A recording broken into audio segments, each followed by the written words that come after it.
So Mars has two moons, Phobos and Deimos. And apart from the bizarre shape, there's nothing remarkable about them, except for one thing. Not so long ago, scientists discovered a strange phenomenon on the surface of Phobos, and they still can't find any explanation for it. What is this phenomenon, and what does it tell us about the history of our solar system? Let's find out. American astronomer Asaph Hall discovered Phobos and Deimos back in 1877. Did you know that all the planets in our solar system are named after Greek and Roman deities? For example, Mars or Ares is the famous deity of war. That's why the satellites of this red planet were named after the sons of Ares, Phobos and Deimos. These beautiful names actually have creepy meanings: fear and horror. In 1971, NASA's Mariner 9 telescope took the first pictures.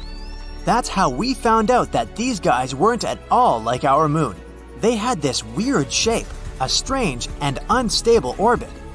Moreover, there are no other moons in the solar system that move as close to their parent planet as these two.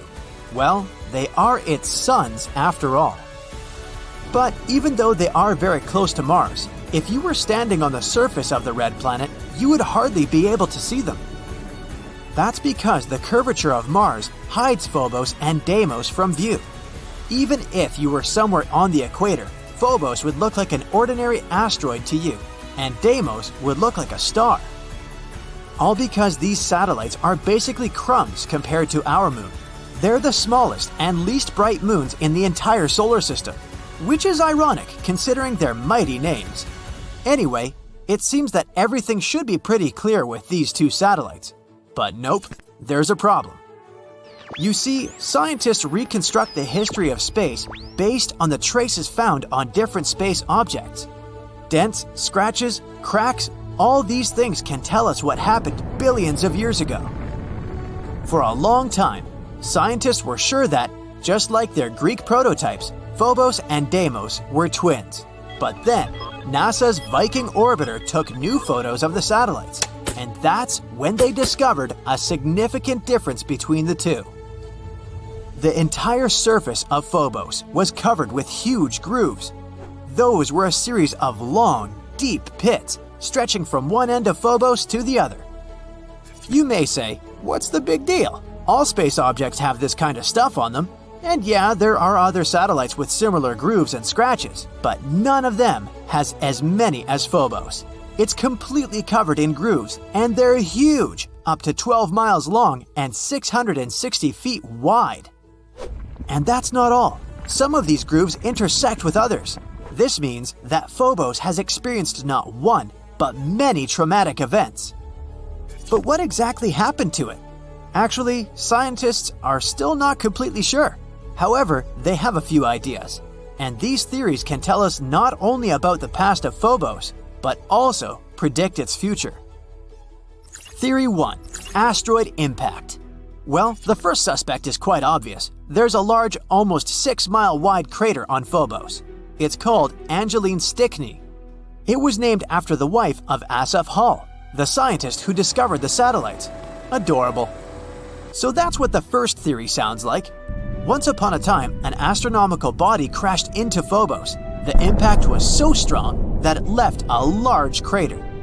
And the effect of the collision left a bunch of grooves everywhere on Phobos. It sounds logical at first. However, scientists have noticed a flaw in this theory. They learned that these grooves actually formed not inside the crater, but next to it. So it wasn't a collision that created them. Besides, what about those grooves that intersect with the others? Or is it just a big cosmic coincidence? Well, the search for truth continued.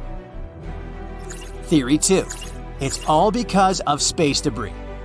Yes, there's a difference between these two theories. In this case, the grooves aren't a direct consequence of the collision. Rather, it goes something like this. Something crashed into Phobos. This impact caused a bunch of rocks to be thrown into space. Some of them were lost in the universe forever, but others were small enough to be pulled back to Phobos. Passing next to the moon at a steep angle, they would crash into it, jumping away, and so on. And since the gravity of Phobos is very weak, perhaps they couldn't stick to it. In other words, these rocks were continuously pulled toward and pushed off of the satellite for many, many years. This theory explains the intersecting grooves. It's because the rocks were constantly falling into those places. It sounds quite logical, but there's another problem. We don't see any boulders on Mars or on the surface of its moons. But all this debris was supposed to get trapped by gravity and remain somewhere in the planet's orbit. This, or simply become part of Phobos. In other words, if this were true, we'd find evidence of this theory under layers of dust. But that didn't happen, so this explanation didn't satisfy astronomers either. Therefore, they continued to look for the culprit. Maybe the grooves have nothing to do with Stickney Crater at all. Maybe the real culprit is something else, something even more powerful. Could it be Mars itself? Theory 3. Mars is a twist villain. The previous theories imply that Phobos and Deimos were originally pieces of Mars. Like once upon a time they broke away from it and became satellites, just like our moon. But what if that wasn't the case? Observations made by NASA's Mars Global Surveyor show that Phobos and Deimos are made up of elements which are mainly found in meteorites and asteroids. So, what if Phobos and Deimos are asteroids? There's an asteroid belt between Mars and Jupiter. Given the size, shape, and composition of Phobos and Deimos, scientists have suggested that once upon a time they belonged to this belt. However, one day they flew out of it, and then gravity pulled them to Mars. This phenomenon is called asteroid capture. It's very strange though. Yeah, the asteroid capture isn't uncommon, but these two have been flying next to Mars for what, billions of years? It's weird that their orbits have remained the same. In addition, the atmosphere of Mars is very rarefied, and because of this, it could hardly capture any asteroids. In theory, they should have separated from Mars at the first opportunity. However, this didn't happen. It means that somehow they got stuck, and Mars immediately began to destroy them. Yep, an unexpected twist. In this version, Mars turns out to be a villain. By studying the past, we've found some evidence of future crimes. The mysterious grooves of Phobos could be caused by tidal forces between Mars and Phobos. The Moon and Earth also exchange these, slightly distorting each other. But since Phobos is much closer to Mars, the impact of gravitational forces is much stronger. In other words, the gravity of Mars is gradually destroying Phobos. Every 100 years, the satellite gets 0.7 inches closer to Mars. It also shrinks as much as 6.5 feet, becoming even more fragile and weaker. The smaller it gets, the more the tidal forces impact it, creating strange grooves and scratches on Phobos. Yep, somewhere in 30 to 50 million years, Phobos will either collide with Mars or disintegrate and turn into a bunch of small rocks. And then Mars will also have rings, like Saturn and Neptune. That's why Phobos is called the doomed Martian moon. Anyway, these are all only theories, but the dramatic backstory of Phobos gives us an idea of how dynamic extraterrestrial objects can be. The more we learn about them, the more we discover about the secrets of the origin of not only Mars, but also other objects in our solar system. If one day we really colonize Mars, studying its moons can help us a lot. Let's hope that the upcoming MMX mission will reveal some of the most exciting secrets Mars's moons are hiding. It's staring at you, and you're staring at it. A giant eye that seems to be pulling you into an abyss. You're hovering over it in your space copter. But however scared you might be, you still need to do your job. So you send your copter down to the surface of the red planet. Right, that's where you are, on Mars. But first things first, you take a moment to remember everything you know about the fourth planet from the Sun. It's the last of the inner planets. Those are the planets that lie within the asteroid belt. They're also called terrestrial, since they're made up of rocks and metals. The atmosphere of Mars is much thinner than Earth's, It contains 95% carbon dioxide and a mere 1% of oxygen. In other words, don't even think about pulling off your helmet. Anyway, there's no time to waste. You land on the surface of the planet and find yourself in a brownish-red world. That's a good thing you're wearing a spacesuit. This place is freezing cold. The thermometer sewn into the sleeve of your suit shows minus 80 degrees Fahrenheit. Time to take your first step on the Martian surface. The planet looks quite colorful, and the hue of a particular area depends on the minerals that make up the soil. The ground under your feet is covered in fine dust. It looks like rust. The same orange dust is in the air. Good thing you have your own supply of oxygen and don't need to breathe Martian air. The layer of this dust covering the surface of Mars can be from 6 to 40 feet thick. You hope you'll avoid getting swallowed by some Martian quicksand. You start walking, feeling very light. Mars is just 15% of our planet's volume and a mere 11% of Earth's mass. It means that gravity here is much weaker. Its pull is 38% as strong as the pull of gravity on the surface of Earth. You jump up and down and then try to run several hundred feet. Ha! You haven't even broken a sweat. What makes it harder for you to explore the place on foot is that the planet's surface is rocky, covered with craters and volcanoes, old dry lake beds, and canyons. You see something huge towering on the horizon, but you try to suppress your curiosity. You'll have enough time to figure out what it is later. Suddenly, a massive cloud appears in the distance. It looks as if a huge herd of horses is approaching you.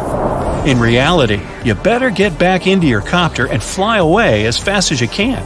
That's one of Mars's infamous dust storms.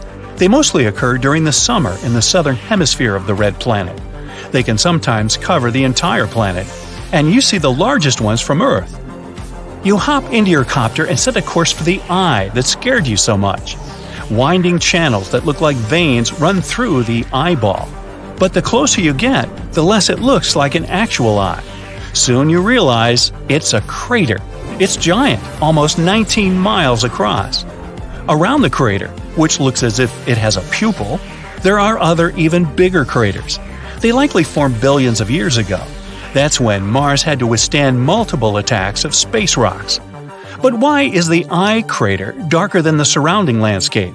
Scientists think that once there was Martian water in the enormous pit. Remember those channels? They were likely carrying that water. And since the crater was filled with water, it stopped some substances and minerals from eroding away. Now, remember that towering something on the horizon? It's time to go and explore it. When you come close, you realize it's the largest shield volcano in the entire solar system, Olympus Mons. It's more than 370 miles in diameter, which is almost the same size as the state of Arizona. You tilt your head. Wow! The mountain is 16 miles high. It's also rimmed by 4-mile-high cliffs. To picture the sheer size of the volcano, let's make some comparisons. The largest volcano on Earth is Mauna Loa, towering around 2.5 miles above sea level and stretching 75 miles across. Sounds impressive. But the volume of Olympus Mons is around 100 times larger than that of Mauna Loa.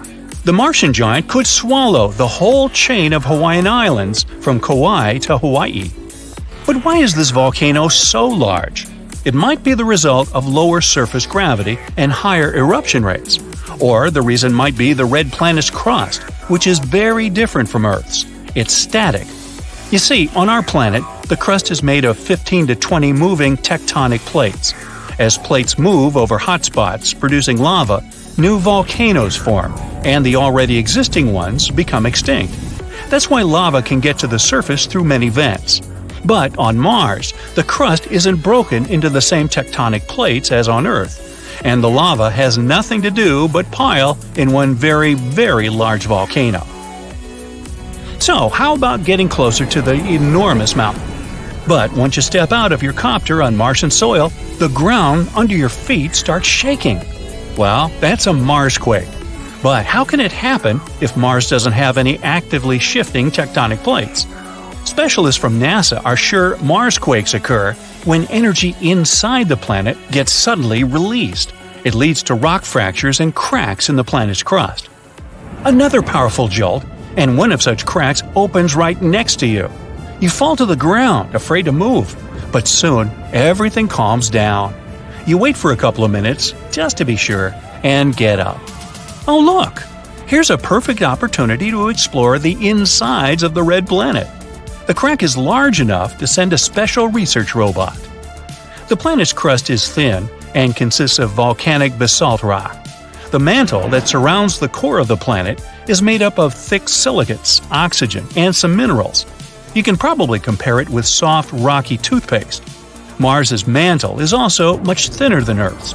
It's just 800 to 1100 miles thick. As for the planet's core, it's made mostly of iron, nickel, and sulfur and is between 900 and 1200 miles wide. This core doesn't move. That's why Mars doesn't have a planet-wide magnetic field. Unfortunately, your drone is now lost in the depths of the red planet. You leave it there and continue your exploration. Your next destination is Valles Marines. It sounds more like an Italian red sauce, but it's actually an enormous canyon, or rather a canyon system, that runs along Mars's equator. It's as awe-inspiring as Olympus Mons, more than 2,600 miles long and over 4 miles deep. The thing is so huge, it could span the entire continental United States from the Pacific to the Atlantic Ocean. Now let's make another comparison.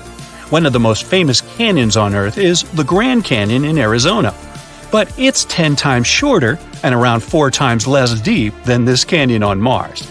Some scientists think that Valles Marines is the edge of an enormous tectonic plate.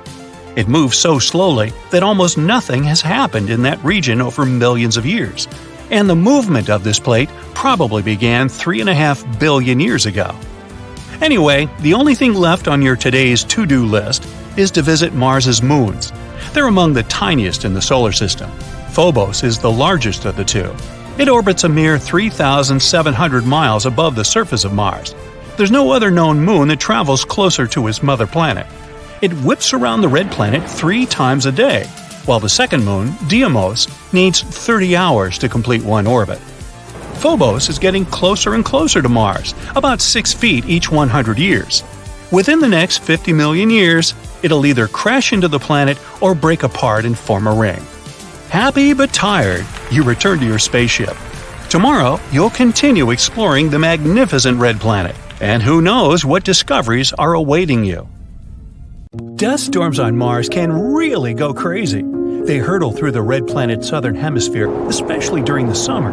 These storms can grow and encompass large areas of the planet, as happened in January 2022. Then, a dust storm covered almost twice the area of the United States. Could it be something like this that caused one of the robots we sent to Mars to go missing? The atmosphere and climate are harsh on Mars. It's mostly a desert with strong winds and average temperatures of minus 81 degrees Fahrenheit. It drops down to minus 220 at the poles during the winter. A lander needs to be specifically equipped and very sturdy to withstand such conditions. But researchers thought the Beagle 2 could handle the difficult trip to the red planet. June 3, 2003. A team of researchers got one of their pioneering robots they were about to send to space ready. It was a small and compact lander called the Beagle 2. Its mission was to touch down on Mars and search for what the world has been actively looking for decades now: life on the red planet. Now, the touchdown was due on December 25th, but the signal never came. The team tried to contact the spaceship, but at one point, they had to accept they wouldn't be able to reach it. Some thought the landing was too difficult and complex after all, so the lander crashed. But they couldn't find any technical errors. Others had a theory that the lander may have become entangled in its own parachute and fell down to the surface of Mars. Either way, the Beagle 2 was considered missing, until 2015, when NASA took pictures of what could be the remains of the lost lander.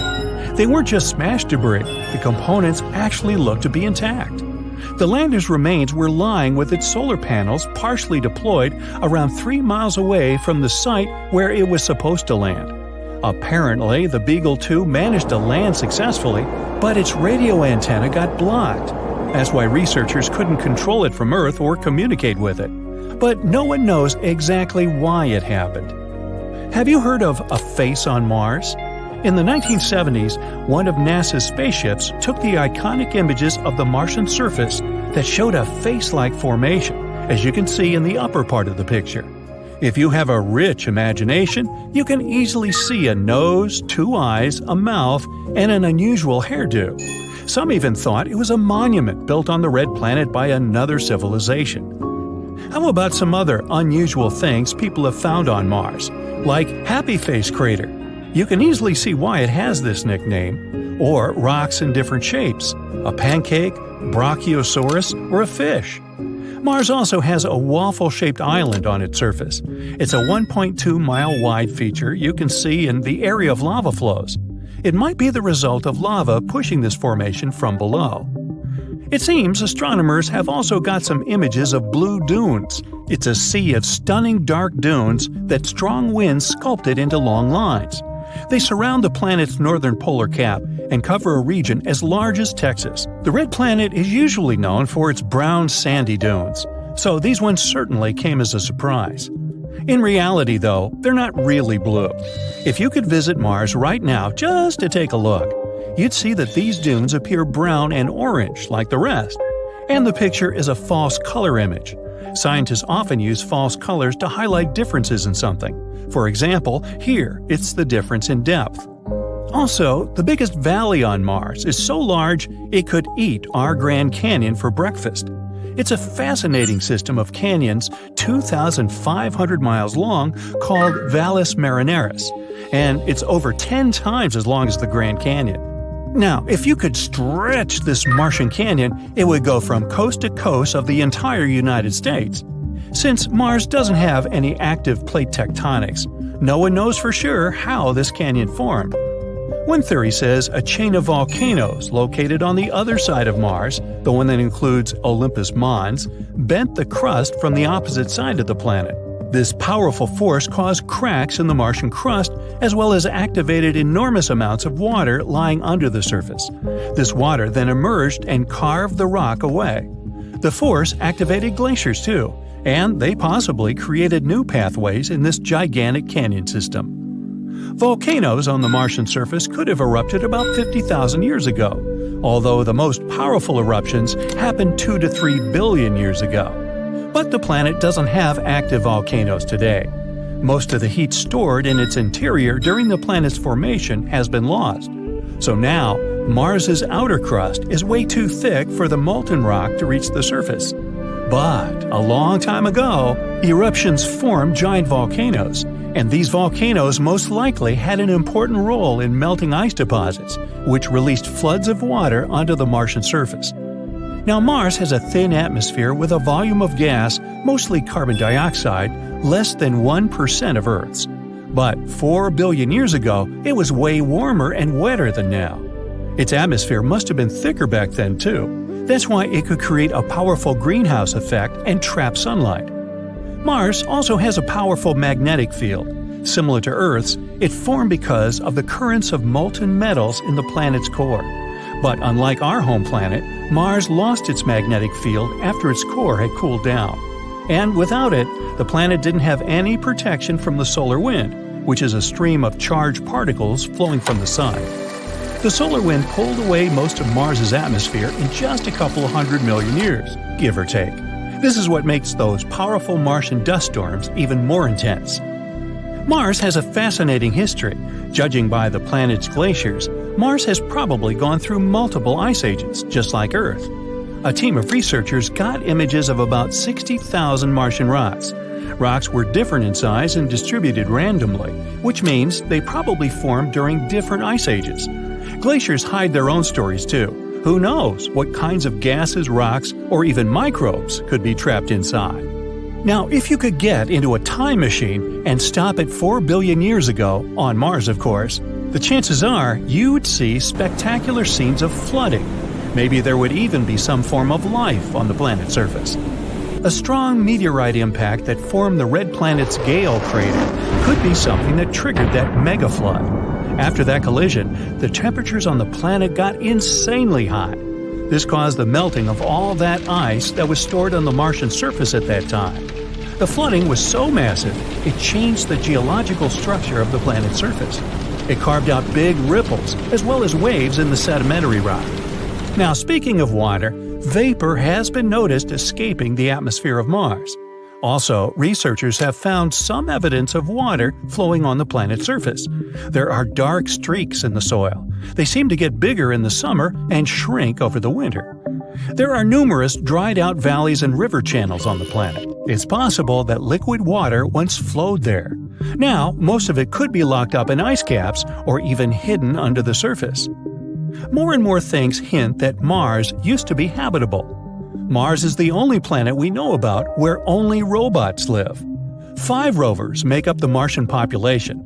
Those are Perseverance, Opportunity, Spirit, Sojourner, and Curiosity.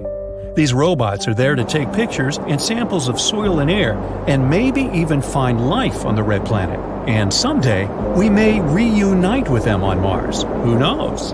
Oh, and by the way, if you really could get into a time machine and stop at 4 billion years ago on Mars, then I'd like to buy you lunch and talk about it. My treat. That's it for today. So hey, if you pacified your curiosity, then give the video a like and share it with your friends. Or if you want more, just click on these videos and stay on the bright side.